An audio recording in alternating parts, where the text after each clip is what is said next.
បាទសូមជម្រាបសួរពុកម៉ែបងប្អូនទាំងអស់គ្នាបាទនៅក្នុង Channel YouTube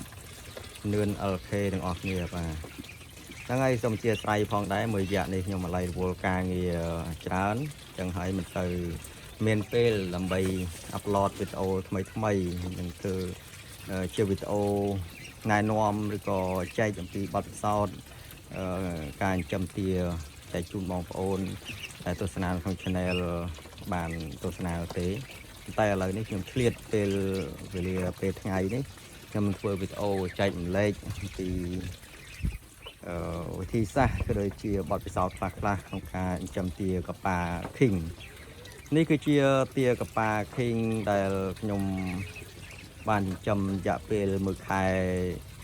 ពី3-10ថ្ងៃបាទ1ខែ3-10ថ្ងៃមកនេះអញ្ចឹងហើយវា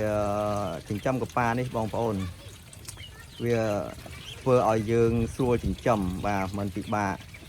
នឹងចិញ្ចឹមហើយការពារនោះទេវានឹងងាយស្រួលហើយវាឆាប់ធំទៅទៀតបាទហើយវិធីសាស្ត្រដែលឲ្យវាឆាប់ធំនោះមិនមានអីចម្លែកទេបងប្អូនធម្មតាយើងដាក់ចំណីឲ្យវាច្រើនទៅវាក៏ឆាប់ធំតាមនឹងដែរប៉ុន្តែយើងត្រូវគិតតែថាចំណីអ្វីដែលវាឆាប់ធំនោះទី1ចំណីដែលវាឆាប់ធំគឺចំណីស្រាច់បាទចំណីស្រាច់ហ្នឹងមានន័យថា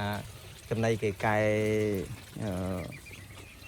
រៀបចំឲ្យស្រាច់ដូចចំណីបាវបាទនេះគឺវាឆាប់ធំមែនប៉ុន្តែអាស្រ័យទៅលើបងប្អូនដែរបើសិនមកបងប្អូនមានទស្សនវិជ្ជាខ្ពស់បងប្អូនអាចចិញ្ចឹមទាឧទាហរណ៍ថា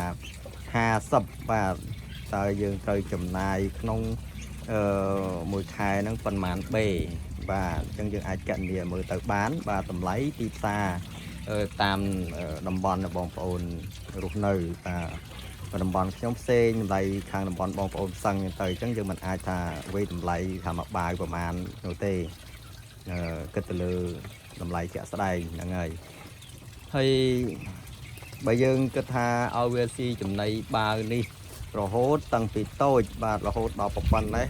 បាទគិតទៅវាអស់ច្រើនណាបងប្អូនបើយើងគិតថាមកបេមកបាវនឹងបើសិនបានមួយអាទិត្យវាច្រើនគួរសមបាទក្នុងមួយខែវា4អាទិត្យអញ្ចឹងវាប្រមាណហើយបងប្អូនបើយើងគិតណាប៉ុន្តែខ្ញុំនេះមិនអោយវាស៊ីចំណីកែច្នៃរួចហើយនឹងទេយើងចង់មានន័យថាយើងលាយវាបាទចំណីវាមានច្រើនមុខបាទខ្ញុំលាយសពថ្ងៃនេះឲ្យវាស៊ីដូចជាដើមចេកបាទ